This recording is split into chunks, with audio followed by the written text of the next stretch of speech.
Cher révérend pasteur, chers pasteurs, chers fidèles, chers frères et sœurs en Christ, bonjour.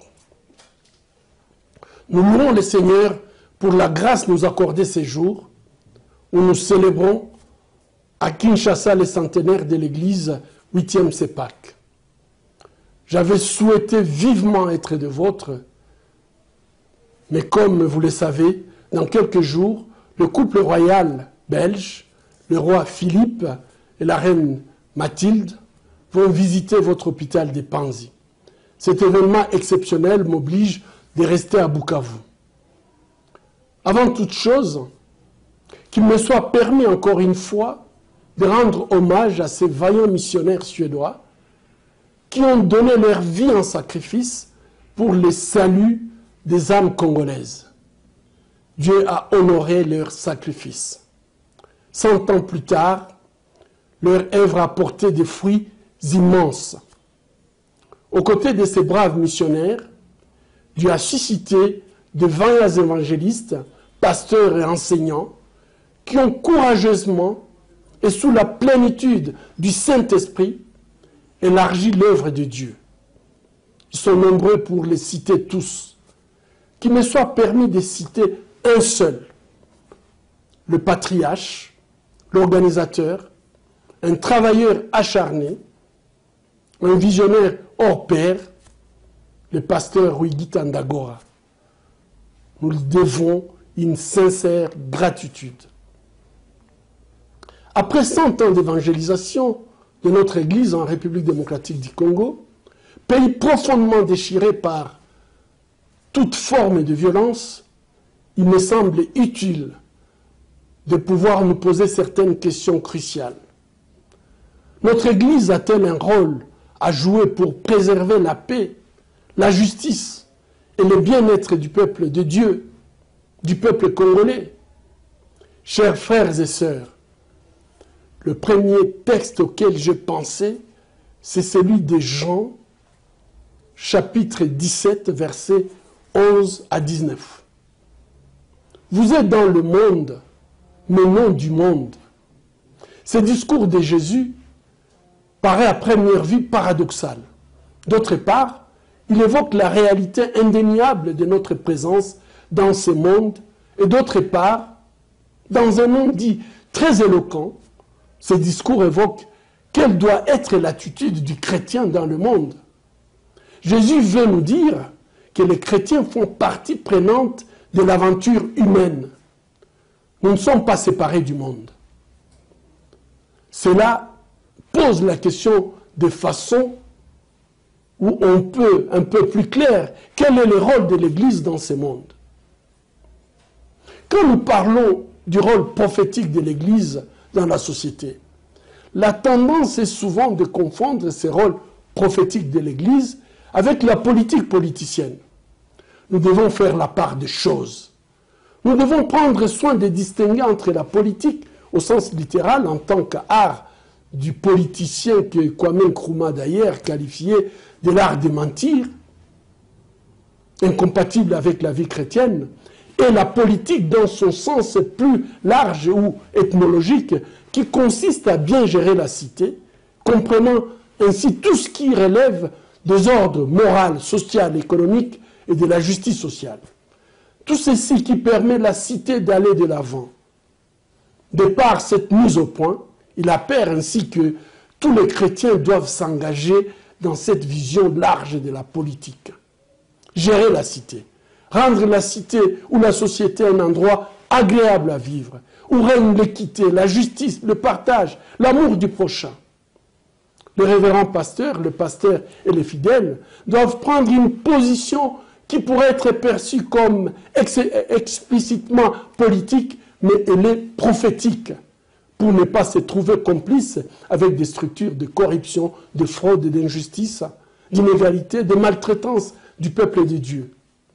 C'est ça le rôle de l'Église. Jésus dit, vous êtes la lumière du monde. Que votre lumière luise ainsi devant les hommes, afin qu'ils voient vos bonnes œuvres et qu'ils glorifient votre Père qui est dans les cieux. La Bible nous dit être la lumière du monde, c'est marcher constamment dans la vérité, proclamer la vérité, défendre la vérité. À l'image de Dietrich Bonhoeffer, Oscar Romeo, Desmond Tutu, et plus encore, proche de nous, Monseigneur Mouziroa, les pasteurs de la 8e CEPAC, le maire pasteur Mutoto et Kazera, qui ont été assassinés pour avoir défendu la vérité. C'est ça le rôle prophétique de l'Église qui peut nous amener jusqu'au sacrifice suprême, peu importe les risques que nous prenons pour défendre la vérité et éclairer le monde. Les pasteurs suisses mentionnés se sont donné la mission d'être les gardiens de leurs frères, de leur société, de leur génération.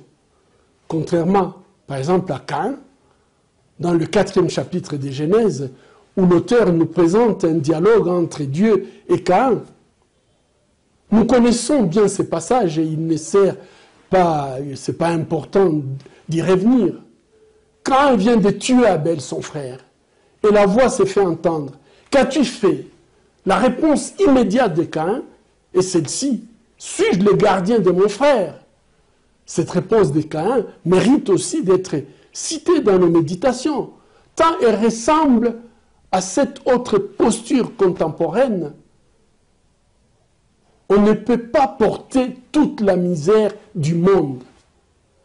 Tu ne vas pas changer le Congo. Dans la Bible, il n'y a pas de réponse à l'objection. C'est une manière de laisser chacun avec sa conscience.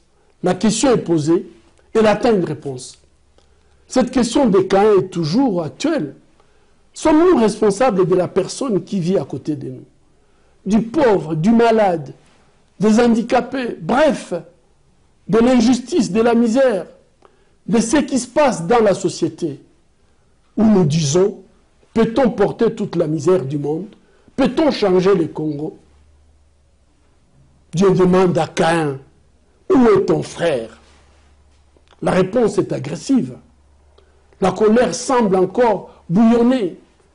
Caïn tente alors de se dégager de ses responsabilités à l'égard de son frère.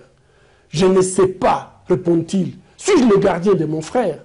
À vrai dire, il manifeste aucun regret sincère. Il ne veut pas reconnaître et avouer son crime, et à la question posée par Dieu, s'il savait où était son frère, il répond par une autre question, montrant qu'il refuse tout sens des responsabilités dans son acte meurtrier. L'Église doit être responsable, rester prophétique.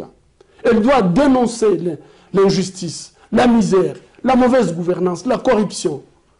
Elle ne peut en aucun cas répondre de cette question.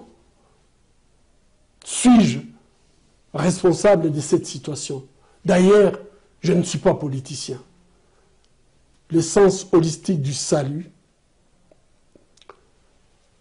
doit l'emporter. L'attitude de l'Église aujourd'hui dans notre monde est semblable à celle de Caïn. L'Église est plongée dans une indifférence totale face aux différents maux de la société. L'Église est supposée être le quartier général de Dieu sur la terre. L'Église n'est pas une religion, mais une révélation pour restaurer le plan originel de Dieu sur la terre. Tous les buts et le plan de Dieu, depuis Genèse jusqu'à l'Apocalypse, consistent au salut de l'homme. Le terme grec du salut, sozo, montre clairement que Dieu ne se préoccupe pas seulement de notre spirituel, du salut de notre âme, mais aussi de notre corps, de notre bien-être. A priori, sauver revêt un sens techniquement biblique. Il signifie délivrer des peines du jugement messianique, sauver des maux qui font obstacle à la délivrance par le Messie. Ainsi, dans un premier sens, sozo signifie sauver quelqu'un d'un préjudice ou d'un péril, ce qui implique garder sain et sauf, délivrer du danger ou de la destruction, sauver du périssement quelqu'un qui souffre, c'est-à-dire qui souffre de la maladie, de guérir, lui redonner la santé, lui préserver de la destruction. Si quelqu'un a faim, le sauver, c'est lui donner à manger. C'est un acte de charité qui vient confirmer notre foi. 1 Corinthiens 13, 2. Et quand j'aurai des dons de prophétie, la science de tous les mystères et de toute la connaissance, quand j'aurai même toute la foi jusqu'à transporter des montagnes, si je n'ai pas la charité, je ne suis rien.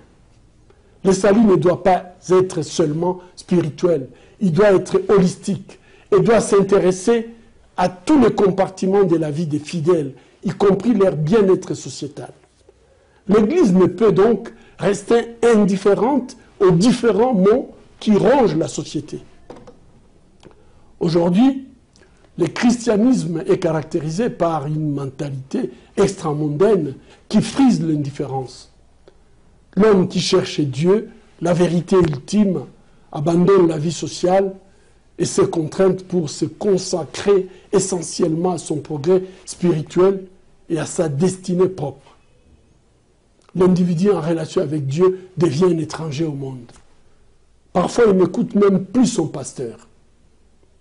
Plus question de se mêler de ce qui se passe autour de moi. Cette histoire rappelle, avec quelques similitudes, le propos de Pierre au Seigneur Jésus sur le mont de la transfiguration dans Luc 9. Il fait beau ici, c'est agréable. Restons sur la montagne. Nous ferons 3 tentes, l'une pour toi, l'autre pour Moïse et l'autre pour Élie. Mais Jésus n'est pas resté sur la montagne. Il est descendu puisqu'il avait une mission dans le monde. Et nous avons tous une mission dans le monde. La deuxième raison de l'indifférence et l'irresponsabilité de l'Église est la mauvaise interprétation de Romains chapitre 13. Toute autorité vient de Dieu et le chrétien est appelé à se soumettre à l'autorité, peu importe le caractère totalitaire et tyrannique de cette autorité. Certes, l'apôtre invite les Romains à se soumettre à toute autorité. Mais est-ce dire que Paul sacralise toute autorité et tout régime politique? Le chrétien doit-il se soumettre à la tyrannie, à l'oppression ou au totalitarisme? Non. L'autorité qui vient de Dieu s'occupe du bien-être du peuple de Dieu. Il paie le troupeau, il soigne et fait la population sa préoccupation puisque Dieu nous oblige de le faire. La Bible fourmille de témoignages concrets comme autant de réponses à cette mauvaise interprétation de la Bible avec les interpellations et les engagements des prophètes dans l'histoire du peuple de Dieu. L'appel de Moïse à libérer son peuple de la tyrannie, de l'oppression, de la domination du pharaon de l'Égypte. Les juges qui ont consacré leur vie à s'opposer aux oppresseurs de leur temps, et les derniers juges d'Israël, le prophète Samuel, n'a jamais fermé les yeux sur les injustices et l'arbitraire de Saul. Le prophète Nathan, le conseiller du pouvoir spirituel de David, n'a jamais fait le profil bas pour dénoncer les crimes, le meurtre et l'adultère de David, bien que celui-ci soit l'homme selon le cœur de Dieu. Et le prophète Élie, qui s'est opposé à Akab et sa femme sanguinaire, Jézabel.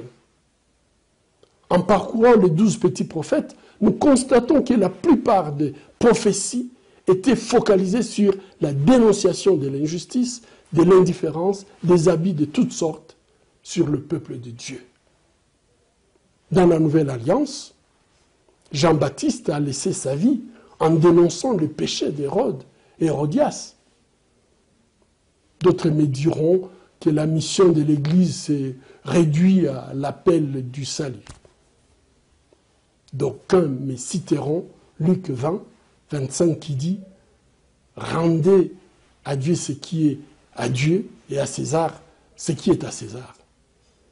Croyant et interprétant abusivement, pourquoi pas naïvement, les schismes entre le pouvoir temporel, l'État, et le pouvoir spirituel qui est l'Église, pour justifier ainsi leur indifférence vis-à-vis des souffrances, des injustices qui se commettent dans la société. Mais dans toute la Bible, nous voyons un lien intrinsèque entre le pouvoir temporel et le pouvoir spirituel. Le roi convoque le prophète, mais le roi est soumis au prophète. Malheureusement, aujourd'hui, ce sont les prophètes qui se font inviter par les rois et se soumettent à la volonté du roi. Dans l'histoire, nous avons vu comment la foi chrétienne a été au fondement des actions des révolutionnaires qui ont changé le cours de leur société. Abraham Lincoln est connu pour avoir aboli l'esclavage aux États-Unis grâce à sa foi. Il s'indignait des églises qui prônaient l'esclavage contre l'église esclavagiste qui disait que Dieu est de leur côté. Il répliquait: l'essentiel n'est pas de savoir si Dieu est de votre côté, mais si vous êtes du côté de Dieu. Le voyage spirituel de William Wilberforce a influencé son engagement à lutter contre la traite de Noirs. Il commença à s'élever tôt pour lire la Bible, prier et tenir un journal privé. Il a entrepris une conversion vers l'évangélisme en regrettant sa vie passée et en promettant de consacrer sa vie future et de travailler au service de Dieu. Sa conversion changea sa vision politique en s'opposant à la politique économique de l'Empire britannique axée sur la traite négrière ou l'esclavage. Bien avant et pendant la Deuxième Guerre mondiale, la foi du pasteur Dietrich Bonhoeffer est une épître vivante pour nous qui sommes arrivés à la fin des temps. Dès son retour en Allemagne, il rejoint l'Église confessante où il s'oppose activement à l'idéologie nazie, car il voit en elle une menace pour les chrétiens, pour les Allemands et même pour toute l'humanité. Bonhoeffer ne désire pas seulement pouvoir citer librement les paroles de l'Évangile pour dénoncer le régime hitlérien, mais il est également prêt à risquer sa vie en s'opposant aux Führer et en aidant les Juifs dans leur fuite. Il écrit à juste titre que l'Église n'est réellement Église que quand elle existe pour ceux qui n'en font pas partie. Et postule le devoir inconditionnel de l'Église envers les victimes de tous les systèmes sociaux, même s'ils appartiennent à la communauté, n'appartiennent pas à la communauté chrétienne. Que dirais-je enfin de Martin Luther King, qui a consacré sa vie contre l'injustice et les discriminations raciales aux États-Unis? Le temps nous manque et nous manquerait de parler du pasteur nigérien Sunday Adelaja, basé à Kiev, même s'il est africain, mais il a été le fer de lance de la révolution ukrainienne. Sans être un parti politique, l'Église doit être au cœur des luttes pour la démocratie. Les croyants doivent tenter de concilier les principes démocratiques qui ont trouvé leurs racines dans la Bible pour améliorer le sort des milliers populaires. On voit que les apôtres, à chaque fois, quand ils devraient désigner, ils procédaient à voter. Mesdames et messieurs, chers frères et sœurs, nous avons besoin des armes pour braver les défis qui nous attendent. La prière est notre première arme pour changer l'histoire de notre pays et de notre société. Comme Hur et Aaron ont soutenu la main de Moïse dans Exode 17 contre Amalek, nous sommes invités à prier pour les Moïse que Dieu a suscité pour notre génération et libérer notre nation des conflits interminables, du tribalisme, de la corruption et de la mauvaise gouvernance, bref, de la souffrance insoutenable de notre peuple, le peuple de Dieu. Outre la prière, l'engagement du chrétien, nous sommes appelés à vaincre la peur. Dans notre engagement pour combattre l'injustice, la corruption et les maux qui gangrènent notre pays, la peur sera toujours sur notre route. La peur d'être isolé, la peur de perdre son travail, la peur de perdre sa vie, la peur de la prison, les menaces de mort seront et deviendront nos lots quotidiens. Mais nous devons nous armer du courage pour vaincre la peur. Mais encore, notre Seigneur Jésus-Christ nous rassure dans sa parole. N'ayez pas peur, car j'ai vaincu le monde. Et son système de corruption, d'injustice, d'oppression. Tout comme le jour de la Pentecôte où la peur disparut, et Pierre, bravant l'autorité et les menaces des pharisiens et des puissances de l'Empire romain, les mêmes promesses sont à notre portée aujourd'hui. Cette scène rappelle une autre, celle d'Élie sur le mont Carmel, dans 1er Roi 17, quand il essaie de combattre la tyrannie d'Akab. Bref, face aux menaces, la paix sera toujours au rendez-vous, mais la protection, le soutien, la consolation, la fidélité, la bienveillance de Dieu seront toujours plus qu'au rendez-vous, tant que nous serons résolus dans le voie de justice, de droiture, d'intégrité et d'unité pour arrêter le règne du chaos en République démocratique du Congo. Dans un pays en proie aux crises de tout genre, comme la République démocratique du Congo, l'engagement de l'Église dans une telle voie ne peut que participer à l'amélioration de la qualité de vie de l'homme en faisant reculer les nombreuses atteintes à l'homme et à la foi par des antivaleurs qui se commettent au grand jour. Je terminerai par ces quelques réflexions des prophètes à l'égard de leur système politique dans l'Ancien Testament. Le message principal des prophètes repose avant tout sur l'alternative du respect du droit et de la justice, ainsi que sur la compassion envers le pauvre.